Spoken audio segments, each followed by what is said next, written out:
Hello students, I am Hardik Sheta from Saraswat International Academy Vapi. आज हम standard 10 subject science chapter number 13 magnetic effect of electric current को आगे बढ़ाते हैं। तो आज हमें पढ़ना है एक टॉपिक डोमेस्टिक इलेक्ट्रिक सर्किट।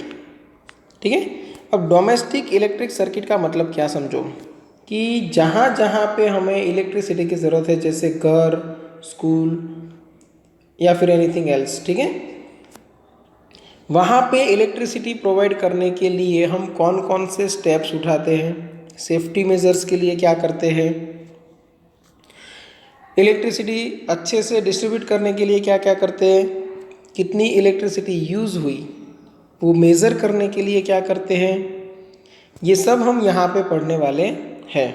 तो अच्छे से ध्यान में लो ये डायग्राम को, a schematic diagram of one of the common domestic circuit. ठीक है, देखो यहाँ पे सबसे पहले तीन अलग अलग वायर हैं। जो रेड कलर का वायर है वो लाइव वायर, मतलब पॉजिटिव है। जो ब्लैक कलर का है वो न्यूट्रल वायर, ये नेगेटिव टर्मिनल है, तो ये पॉजिटिव रहेगा, ये नेगेटिव रहेगा।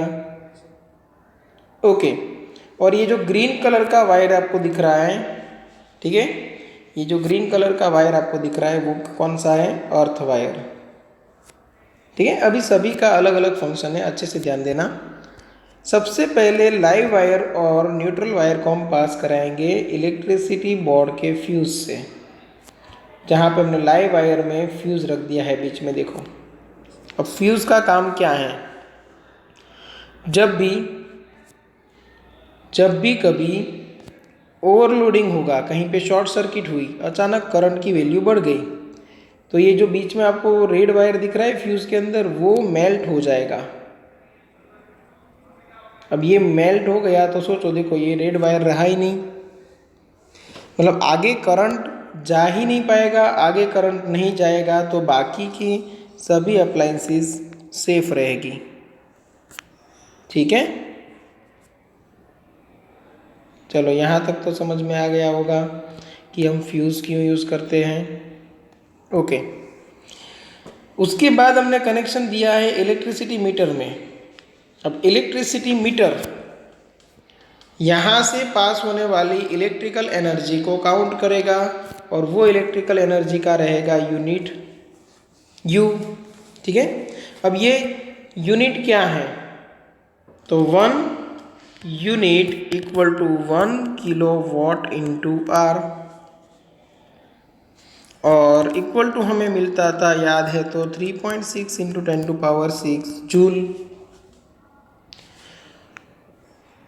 फिर आपको पता है तो पर यूनिट इलेक्ट्रिसिटी के रेट फिक्स होते हैं, उस हिसाब से लाइट बिल बनता है।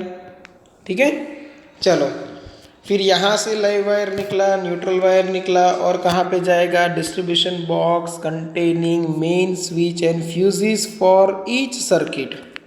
देखो ये मेन फ्यूज है और यहाँ पे डिस्ट्रीब्यूशन बॉक्स है, मतलब यहाँ से ये वायरिंग आगे बढ़ेगा और डिस्ट्रीब्यूट होगा अलग अलग सेक्शन में।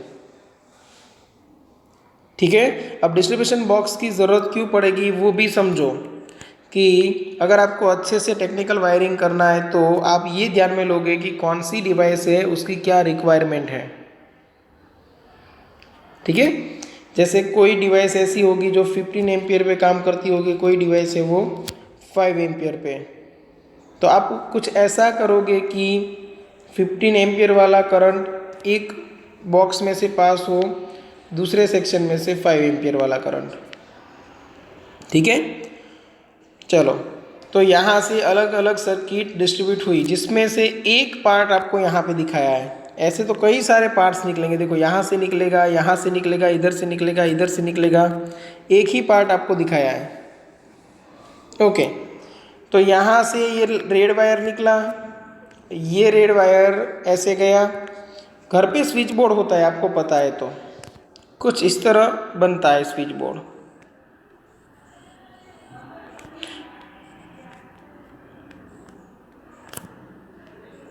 आपने देखा होगा ऐसा कुछ। तो यहाँ पे मैंने कनेक्ट कर दिया लाइव वायर, यहाँ पे मैंने कनेक्ट कर दिया न्यूट्रल वायर, और जो ग्रीन वायर है वो मैंने यहाँ पे कनेक्ट कर दिया, ठीक है। तो ये वायर है ग्रीन वायर, वो सेफ्टी के लिए है जिसको हम बोलते हैं अर्थिंग। अब उसका क्या फंक्शन है वो भी मैं आपको बताता हूँ। सबसे पहले ये समझ लो, स्विच बोर्ड में हम एक लाइव वायर रखते हैं, एक न्यूट्रल वायर रखते हैं। तो जब टेस्टर से टेस्टिंग करते हैं, इसमें टेस्टर डालें तो टेस्टर के अंदर लाइट ऑन होती है, मतलब यहाँ पे पावर आ रहा है।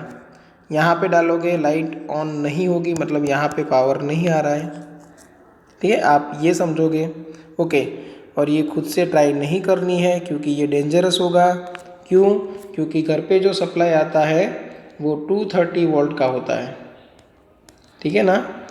तो विदाउट टेक्नीशियन ये हम कर ही नहीं सकते क्योंकि टेक्नीशियंस के पास एक्सपीरियंस होता है और वो ये सब चेकिंग कर सकते हैं, ठीक है।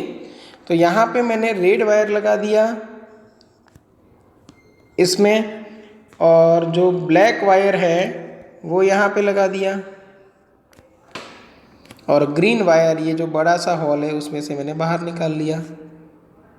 अब ये ग्रीन वायर जाता किधर है और हम किसके साथ कनेक्ट करते हैं वो अच्छे से समझो। ये जो ग्रीन वायर है उसको हम कनेक्ट करते हैं मेटेलिक बॉडी के साथ। सपोज घर पे इलेक्ट्रिक आयन है या तो रेफ्रिजरेटर समझ लो, रेफ्रिजरेटर है उसकी बॉडी है वो मेटल से बनी हुई होती है। तो मेटेलिक बॉडी के किसी एक पार्ट से हम कनेक्शन लेके किसको दे देंगे? ग्रीन वायर को। क्यों? क्योंकि ग्रीन वायर कनेक्टेड होता है ग्राउंड के साथ। ग्राउंड के अंदर एक बड़ी सी मेटेलिक प्लेट लगा देंगे और उसके साथ ये कनेक्टेड है। अब ये ग्राउंड के अंदर है इसलिए नाम दिया अर्थ वायर। समझो यहाँ पे अगर एक्सेस इलेक्ट्रॉन जनरेट हुए, चार्ज जनरेट हुआ, क्योंकि मेटेलिक बॉडी है ना तो चार्ज जनरेट हो सकता है। अगर आपने ये अर्थिंग नहीं लगाया तो कोई उसको टच करेगा तो ये जो जितने भी इलेक्ट्रॉन्स हैं वो पर्सन की बॉडी में से पास होगा, ग्राउंड के अंदर जाएगा, तो शॉक लगने के चांसेस रहते हैं। बट अगर हमने अर्थिंग वायर लगा दिया है तो जैसे ही इलेक्ट्रॉन्स जनरेट हुए, ये सारे इलेक्ट्रॉन्स जितने भी इलेक्ट्रॉन्स आपको यहाँ पे दिख रहे हैं वो सब यहाँ से पास होके ग्राउंड में चले गए। फिर कोई ये रेफ्रिजरेटर को टच करेगा तो उसको शॉक नहीं लग सकता। तो सेफ्टी पर्पस के लिए हम लगाए हैं ग्रीन कलर के वायर्स, ठीक है। वायर एक ही टाइप के होते हैं बट उसके ऊपर जो हम कोटिंग करते हैं सेफ्टी के लिए उसका कलर हम ग्रीन, रेड एंड ब्लैक रखते हैं। सभी सपोज कॉपर वायर्स हैं बट यहाँ पे रेड कलर का कोटिंग होगा, यहाँ पे ब्लैक कलर का और यहाँ पे ग्रीन कलर का कोटिंग, ठीक है। फ्यूज़ क्या है वो भी समझो। जब भी कहीं पे शॉर्ट सर्किट हो जाए, ठीक है, शॉर्ट सर्किट का मतलब क्या कि कभी कभी live wire and neutral wire का कनेक्शन डायरेक्ट हो जाता है, ठीक है। सपोज यहाँ पे कोई डिवाइस थी और वो डिवाइस के अंदर 2 टर्मिनल थे और ये डिवाइस वर्क कर रही थी। कुछ ऐसा हुआ कि ये दोनों टर्मिनल शॉर्ट हो गए, तो जो वो लाइव वायर है वो एक के साथ कनेक्टेड था और जो ब्लैक वायर है मतलब न्यूट्रल वायर है वो एक के साथ कनेक्टेड था।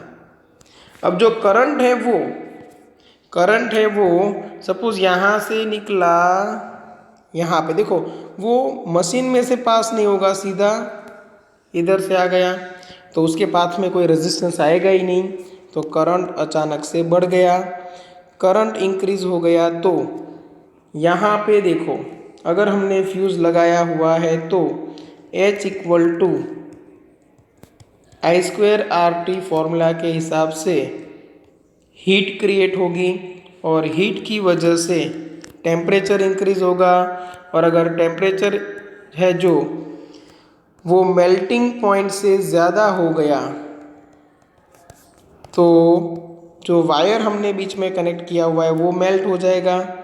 मेल्ट हो गया तो कनेक्शन टूट गया, कनेक्शन टूट गया तो फिर करंट पूरी नेटवर्क पूरी सर्किट में ज़ीरो हो जाएगा। ठीक है। बट अगर यहाँ कहीं पे प्रॉब्लम है तो ये मेन फ्यूज़ नहीं जाएगा, उससे पहले यहाँ का ही फ्यूज़ उड़ जाएगा, क्योंकि हमने यहाँ पे देखो fuse is for each circuit लिखा हुआ है। मतलब हर एक सर्किट को अलग अलग फ्यूज़ भी दे देंगे ताकि बाकी सारी अप्लायंसेस डिस्टर्ब ना हो और ये अप्लायंसेस जितने एरिया में कनेक्टेड है उतने ही एरिया में लाइट चली जाए, बाकी सारे एरिया को इफेक्ट ना हो। ठीक है। चलो, तो ये फ्यूज़ का वर्किंग भी आपको समझ में आ गया होगा। टेक्स्ट बुक का जो आपको दिया हुआ है, ठीक है, डोमेस्टिक इलेक्ट्रिक सर्किट का एक्सप्लेनेशन एकदम परफेक्ट दिया हुआ है, तो अच्छे से वर्ड टू वर्ड समझ लेना। अगर कहीं पे डाउट लगे तो आप एनी टाइम कांटेक्ट कर सकते हो। ठीक है। अब चैप्टर में हमारा बाकी क्या है वो समझ लो। एक तो एक इनटेक्स्ट क्वेश्चन था, ठीक है, इलेक्ट्रॉन वाला तो हमने कर लिया था लास्ट टाइम ही, एग्जाम्पल 13.2। ठीक है। बट उसके बाद जो इनटेक्स्ट क्वेश्चन है उसमें फर्स्ट क्वेश्चन है, which of the following property of a proton can change while it move freely in the magnetic field, there may be more than one correct answer. तो answer आएगा एक तो सी और एक D. Velocity change होगी और velocity की वजह से मोमेंटम भी चेंज होगी। उसकी स्पीड नहीं चेंज होती बट डायरेक्शन चेंज होती है, इसीलिए वेलोसिटी चेंज होगी और मोमेंटम चेंज होगी। सेकेंड क्वेश्चन है, इन एक्टिविटी 13.7, एक्टिविटी 13.7 के अंदर, मतलब ये वाली, ठीक है। अब इसके अंदर आपको पूछा गया है, how do we think the displacement of rod A B will be affected if current in the rod A B is increase. देखो फोर्स है ना, उसका फॉर्मूला अभी तक आप पढ़े नहीं हो, अदरवाइज आपको पता चल जाता। फोर्स का फॉर्मूला है ILB, मतलब आप करंट बढ़ाओ फोर्स बढ़ेगा, लेंथ बढ़ाओ फोर्स बढ़ेगा। ये मैग्नेटिक फील्ड है, मैग्नेटिक फील्ड स्ट्रांग करो तो भी फोर्स इंक्रीज होगा।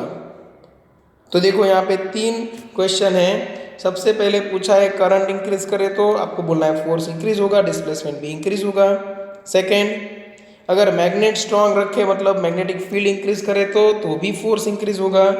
और थर्ड, लेंथ इंक्रीज करे तो भी फोर्स इंक्रीज होगा और डिस्प्लेसमेंट भी इंक्रीज होगा। हाँ, लेंथ इंक्रीज करते टाइम मास कांस्टेंट होना चाहिए। ठीक है। तो ये तो समझ में आ गया सेकंड क्वेश्चन। थर्ड क्वेश्चन है, a positively charge particle, alpha particle का है, positively charge particle projected towards west deflected towards north by a magnetic field. समझो,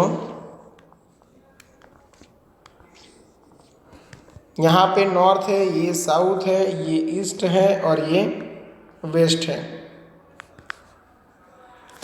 अब पार्टिकल है उसको हमने थ्रो किया था टूवर्ड्स वेस्ट, यहाँ से इस तरफ जा रहा था और वो डिफ्लेक्ट हुआ टूवर्ड्स नॉर्थ, वो ऐसे जाने लगा, है ना। तो मतलब फोर्स कौन सी डायरेक्शन में लगा, नॉर्थ डायरेक्शन में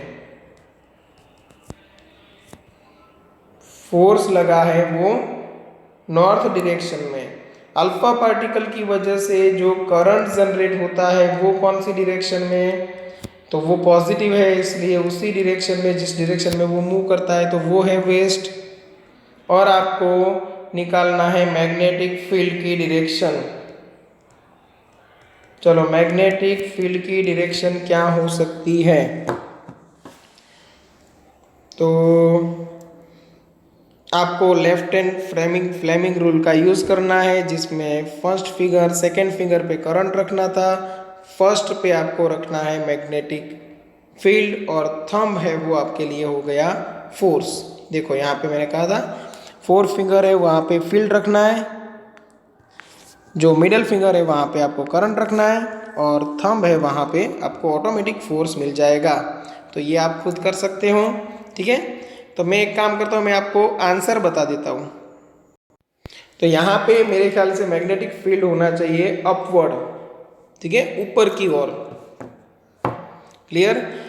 आप थंब ऊपर की ओर रखोगे तभी करंट, एक मिनट चेक कर लेते हैं। सही है, अब अपवर्ड ही आएगा। तो यहाँ पे आपको आंसर मिल जाएगा अपवर्ड। ओके, चलो ये समझ में आ गया।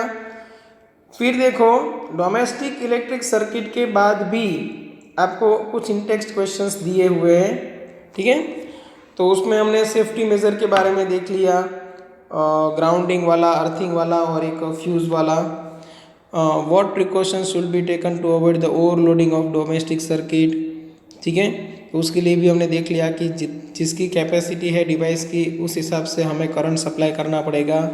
ओके, सेकेंड देखो, an electric oven of power दिया हुआ है आपको 2 kilowatt, power rating is operated कौन से वोल्टेज पे, तो 220। देखो 2 किलोवाट मतलब 2000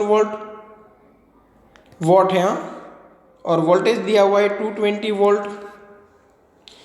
करंट रेटिंग है 5 ampere, has a current rating 5 ampere, मतलब मैक्सिमम करंट आप कितना दे सकते हो 5 एम्पियर, उससे ज़्यादा दे दिया तो problem. What result do you expect. तो ये जो डेटा है ना, वहाँ से P इक्वल टू वी आई निकाल लो। तो I इक्वल टू क्या मिलेगा, P बाई वी। अब ये वैल्यू कैलकुलेट कर सकते हो। ये वैल्यू 5 से कम है तो डिवाइस अच्छे से चलेगी, और ये वैल्यू 5 एम्पियर से, मतलब ये जो मैक्सिमम करंट है रेटिंग से ज़्यादा हो गई तो डिवाइस है उसको डैमेज होगा। क्लियर? चलो, तो ये भी समझ में आ गया होगा।